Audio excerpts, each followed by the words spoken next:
I'm Bram.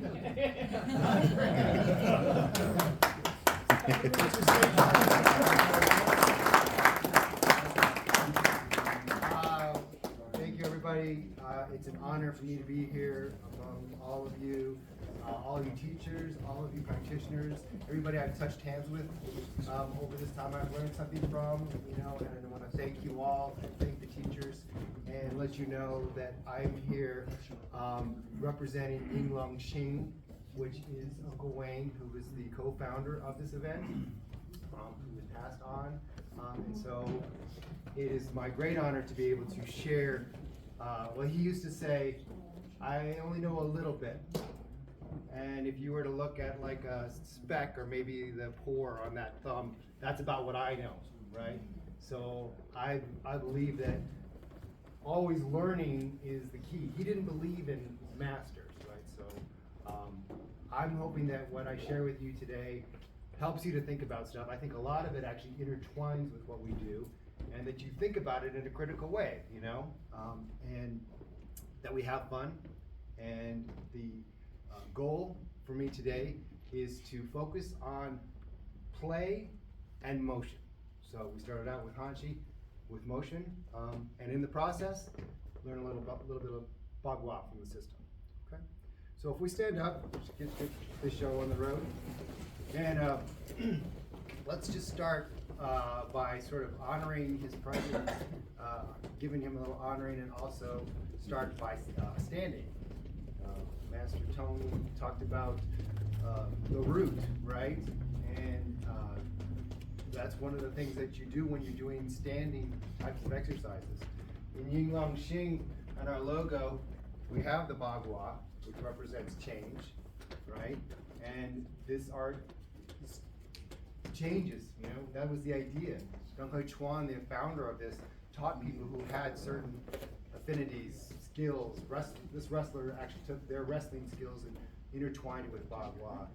This person who did Lohan intertwined it with Bagua, right? And it changed. And that's why Bagua, out of the three main internal martial arts, is so varied when you look at everybody else who does it.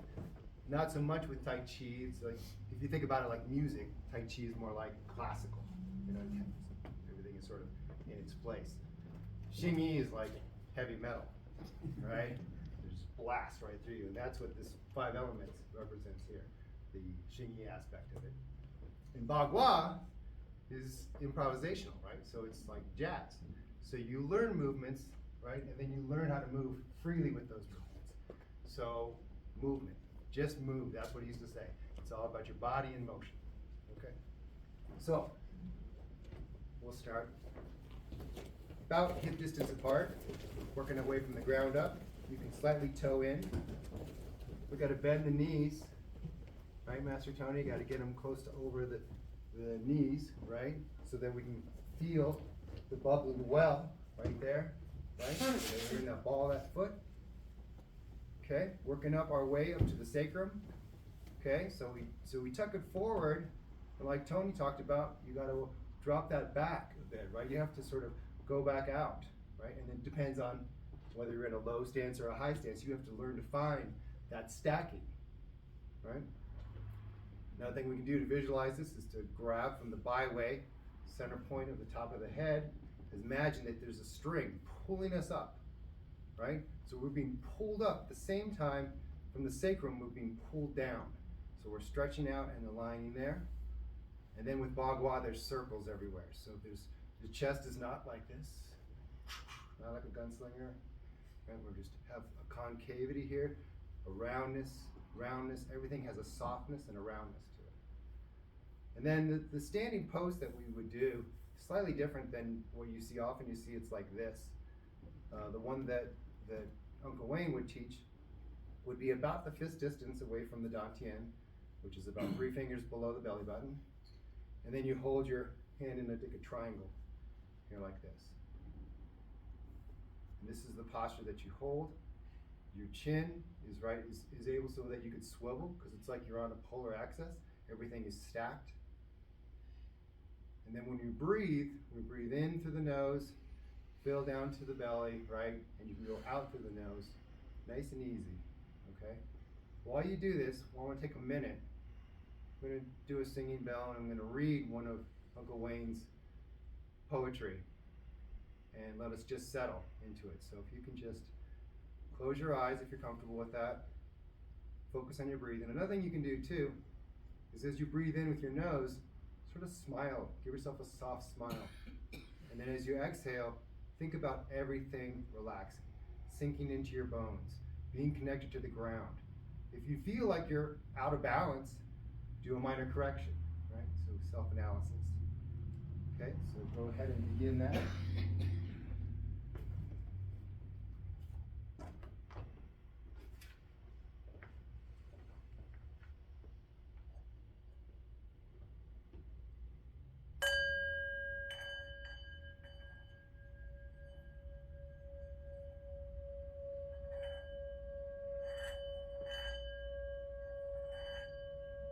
Action originates in inaction. Stillness is the mother of movement, propelled by natural strength. You are as strong as a dragon. Inhaling and exhaling naturally and quietly. You perceive the mechanisms of movement. Avail yourself to the force of the universe.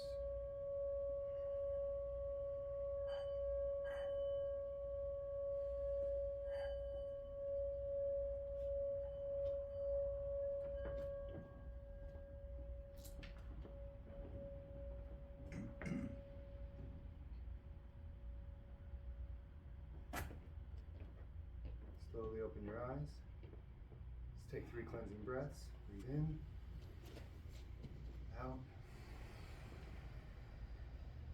in, out.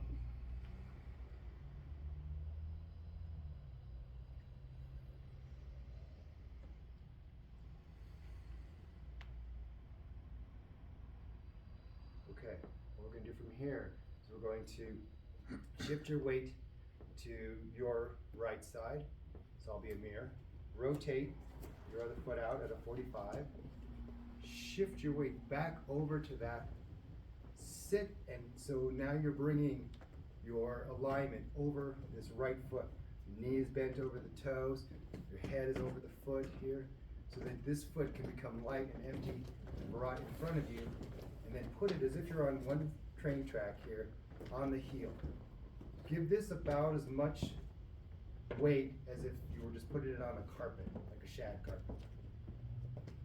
Lift this hand, your right hand, up, fingers out, extended and soft, and then point to the elbow here. So this art of changing, martial arts, right? And so for me, I'm going to share with you this idea of 5 spheres. This is just something that I've been thinking about. Every year I try to share something new and current of what's going on in my mind with Bagua, by just doing my Bagua. And so this one has to do with, I call it CFOM. That's the acronym. I like to work with acronyms sometimes. SEFOM, because I'm the sea dragon. So Uncle Wayne used to name all of us. Fire dragon's over there, storm dragon's over there, ghost dragon is kind of hiding, so there he is. So now let's switch. Okay, so let's switch to the other side. Set your weight here, and the other foot out, and let's hold the balance there. So S stands for somatic. That's what we're doing now, right? Mind, body, being aware of where we are in space, right? That's where the standing comes from. The E is for environment, right? So doing it on this, so this is an unusual place to be doing stuff for some folks, right? That's good. It's harder. We should do things that we suck at, right? That's the idea. So when you walk the circle on a slope, walk the circle on gravel, walk the circle on a wet surface, carefully. But the idea is that you challenge yourself by going into different environments. Uncle Wayne had us in his garage one time, lights off, arms had to be there, and we had to fight each other with just our bodies. That's a different environment, right? So challenge yourself to get out of just doing this, your form or whatever you're doing in the same direction, in your room with the same floor, right? Swimming pools, they're great. Okay? Challenge yourself to bring in more balance. And this floor is hard for that. And if you're really good, close your eyes. Here's an environmental change. Okay. So SEF is for form. That's your body in motion. Okay, that's next.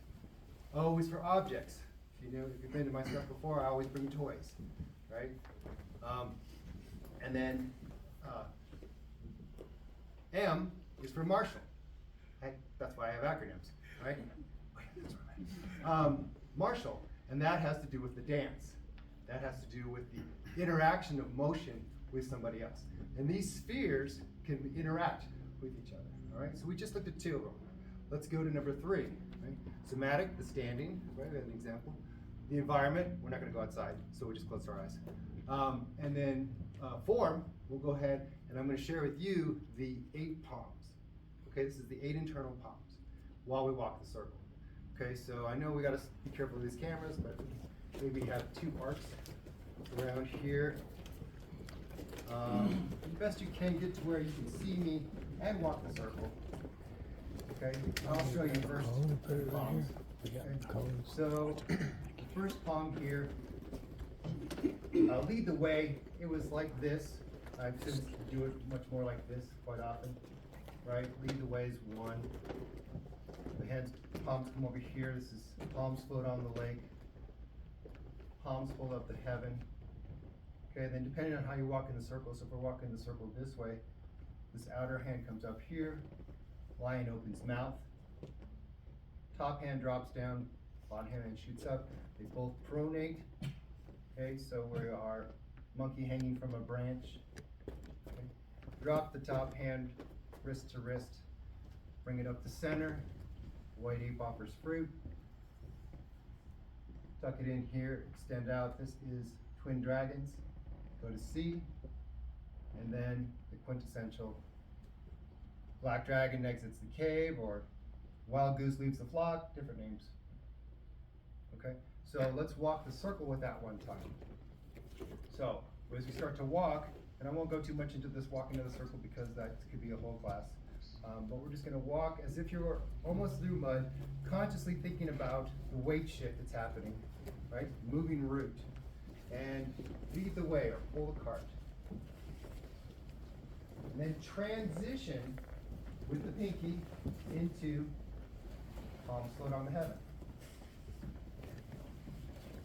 Guru Chad had a movement where when you took someone down, you sort of went like this, right? There it is.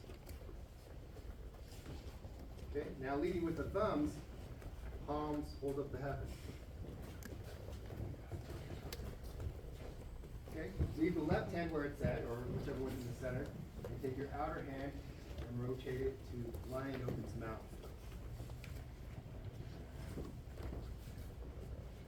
Now drop the top one and bring up the bottom one and pronate them both in front of your center line. And you spiral as you do this. Monkey hangs from branch. Wrists together, down by your dantian, come up your center line, white ape offers fruit. Feed yourself that fruit, eat it, and then twin dragon's gonna see. And then black dragon exits the cave. Come back to center and stop. Then you would go the opposite direction. This is how I always taught it. And Uncle Wayne would say, now go ahead and do the other side. He teach you well, I say do the other side. Okay? What I've only thought about just recently, and I don't know why it took me so long, was to think about this idea of these transitions. So I just taught you, or shared with you, like 8 transitions, right? Or here to here, here to here, which is the teacup. We just saw. We do something very similar to that. Right? That's the movement that we do for the first three, right? So they sort of transition to each other.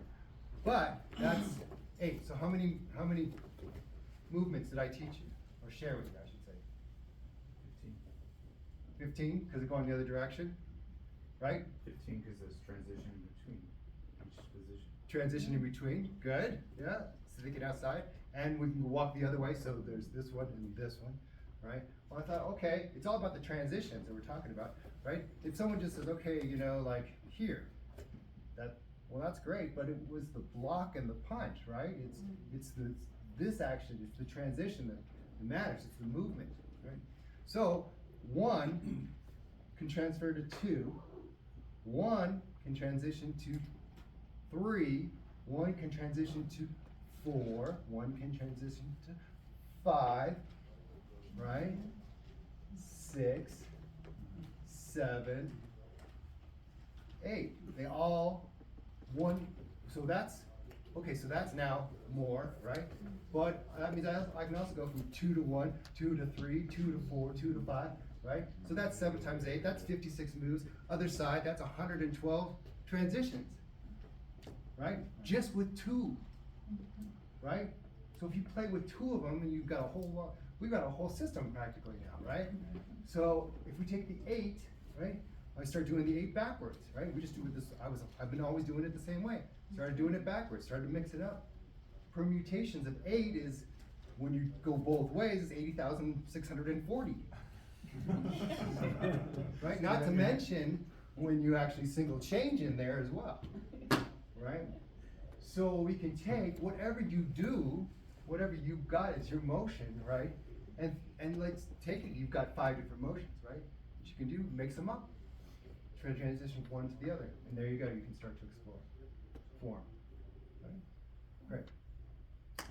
Any thoughts or questions on that sharing of that idea? No, sir. Okay. If you'll come up and grab a rope. Because you're going to be paired up. So you only need 1 rope per pair. So it looks like we are in pretty good shape. Okay? All right. So, object, right? Not something we typically see. We see canes, which well, he's in the back. So I'm loving the cane. Loving the cane. I'm dreaming about the cane now. Yes. Yes. You ventured my dreams. I've The gone cane. that far myself, but okay. So, trays on top of the head I brought last year, right? To sort of learn about structure, right? I brought a towel last time, right? So it's a tool, right? An object can be a tool, a weapon, a cane, you know, all these different things, a weight, a bowling ball. Uncle Wayne gave me a bowling ball to help me with my route, walking the circle, right? So this is, you can't find it on YouTube, came from here, came from self-discovery. And what this is, what I'm gonna hope this will help you to learn, and you can give me feedback, you know, and let me know, or later on, you can let me know too. I'll use that again. Is that the idea is that this can actually help you feel what's going on internally, okay? So the movement that I wanna talk about is this, if you're just in a bow stance, right? You can get in a bow stance, right? Uncle Wayne was a master at being able to take motion, right? Gathering, separating, and explaining it in a way that really helps you to see and feel that. So one of them is this idea of the dragon, you know, it moves forward and backwards and then turns to look east or west, right? It's about weight shift. It's about hip rotation, right? So, you know, like even in our number 2, wow, there's this movement, we step out here, right? So we actually pull, rotate, come in, and then come forward. That's shifting, rotating, shifting, right? In the Tai Chi that I do now, and you guys, if you can do this, there's a ward off, right? And then, and you're in a right bow stance. So just get into a right bow stance, right hand, palm facing your heart, okay? Other palm sort of facing here. Shift your weight, make sure about 70% are mostly in that front foot. And then if you rotate at the hips, not the arms, right? Pong energy, so you feel like you're being blown up inside, expanding in all directions. So your body just moves from the hip, right? And then your hands can kind of come out like this. So you're at a angle now. And now the structure here is good if we were to punch this way because it's going into our back leg. But this idea here of Lou or roll back is that an incoming punch or some attacker's coming at you, you go with it, you sense it, you feel it, you shift back with them, you say, oh, you want in to my center?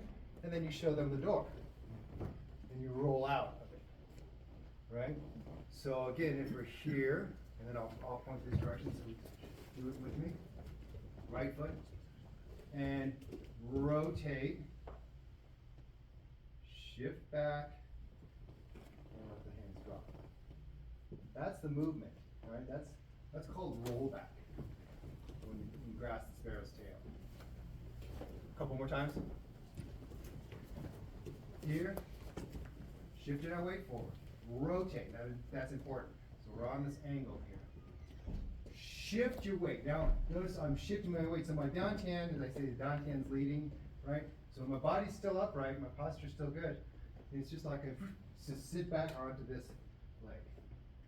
And then rotate. And ideally, this is smoothed out. We're breaking it apart. You're doing it slowly, okay? But then later on, you can be faster. But we're gonna do it slow to feel it, okay? All right, so then, let's go ahead and partner up here. We can make a row. So the person who's gonna do the move is gonna be even with me, and then the person who's helping is gonna be on the other side, okay? And so, so the idea here is we're not playing tug of war, right? We're like sharpening each other, right? Two swords sharpening each other. So my side that's doing the form is going to grab an end. You find that it's nice when you have the knotted end, right? And your partner here is going to be providing tension for us to feel this. So you might want to switch there, and I folded it in half. Okay? So everybody that's on my row here, we're going to step forward into that bow stance. Okay? We're going to hold the rope. Okay. Now our partners are going to help by giving us just a little bit of tension. Okay? Not pulling us over, because the idea is to feel it here. You're being helpful. Thank you for being so helpful. Super. Now, if you will, then your partner is going to step off to their left in order for us to do that rotation that we talked about. A little bit more until you feel like you've got a pretty good root here. Okay? Good. Now, my side, without the arms, okay, this isn't about,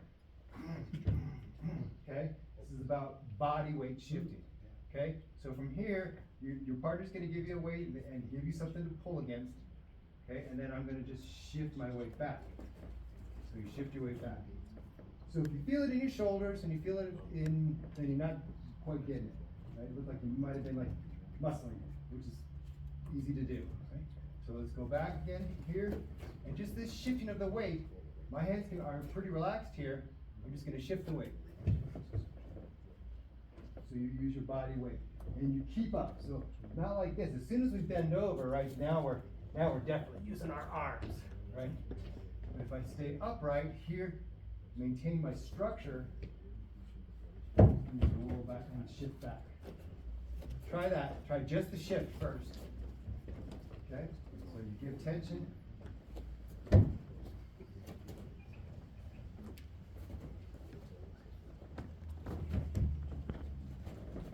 Over this, then you can't do it here. If I'm not over this leg and I start to go here, you can see all my body's involved, all my muscles are involved, right? But if I get over this and just rotate the hips, then I can feel that the power is coming from my hip rotation, right? And then ideally this is a whip, right? when you get it going fast, right? Like we do. Okay. So, you're here, body upright, off to the side, shift, and rotate. Questions? Give it a shot, give it a try.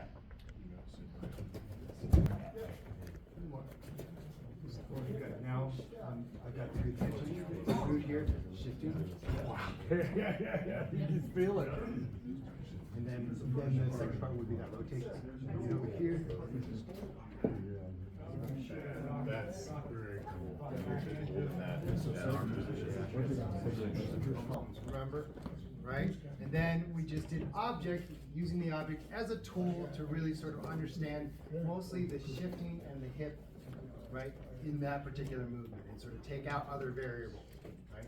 Not necessarily that you're gonna, fight somebody and throw them a rope and then go like this to them, right? It is a tool for self-discovery, right? So last is martial, that's the dance aspect of it. So I think we can combine some of these ideas together, okay? So what I want us to do is to partner up, and Bert, can I borrow you? Sure. Okay, let me demonstrate the first part. We're gonna do this in a 3-part thing. So Bert, if you'll come in here, what I want you to do is go ahead and turn around your back to me. Okay, and then your partner is going to push on the left side or the right side and not cross. Okay.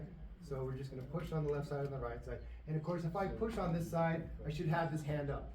Okay? If you don't have the hand up, okay, we got glasses in case. All right? So if I push on this side, I should know that that's going to be the defense, right? He's going to rotate this way.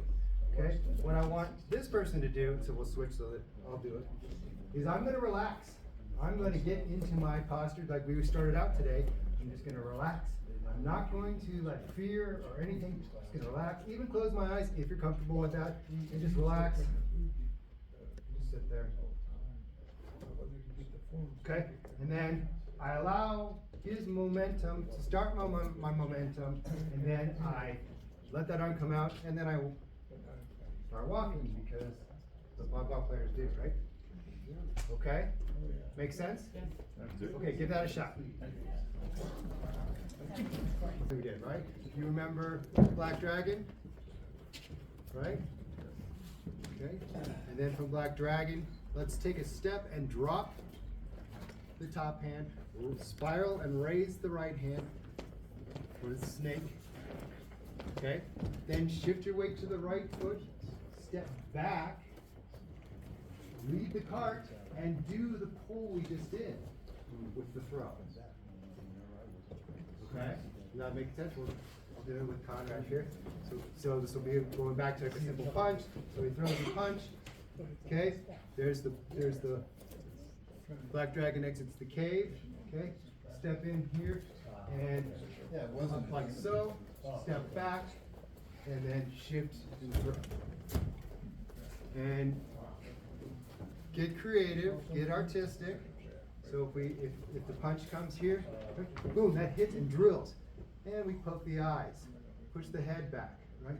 Pull here, get underneath the chin maybe, break the arm, right? Take this leg out, right? All those things, do a bit of damage before you throw them away.